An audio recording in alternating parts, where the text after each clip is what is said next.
国际特赦组织周一10月25号宣布，由于北京去年实施的严厉的国家安全法，在香港不可能自由工作，因此决定关闭在香港的分部。国际特赦在香港有2个办事处，本地分部和东南亚及太平洋区域总部。地方分部将于10月31日关闭，区域办事处将于2021年底关闭。据朝中社消息，中国国家主席习近平表示，愿与金正恩共同努力，稳定推动两国关系迈上新台阶，加强战略沟通，深化友谊合作。据报道，习近平就抗美援朝战争70周年发贺电。朝鲜战争期间，中国与朝鲜并肩对抗韩国、美国和联合国军队。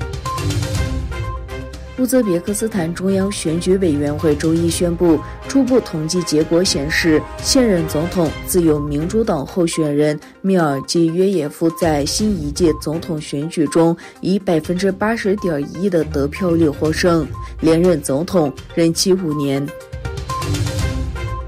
绿色中东倡议峰会在沙特阿拉伯举行，沙特阿拉伯王储穆罕默德本·萨勒曼宣布将建立一个中心，为该地的风暴提供预警。他强调，为绿色中东倡议拨款104亿美元，其中15%由沙特承担。印度参谋长毕拉瓦特表示，中国成为全球大国的野心危及南亚的稳定。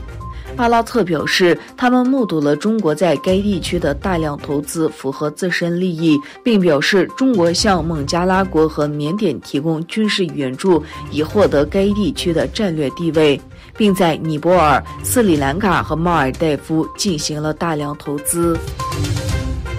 哈萨克斯坦和土库曼斯坦签署了完成陆海边界合法登记的协议。作为为期2天的正式访问的一部分，哈萨克斯坦总统托卡耶夫在首都阿什哈巴德会见了土库曼斯坦总统。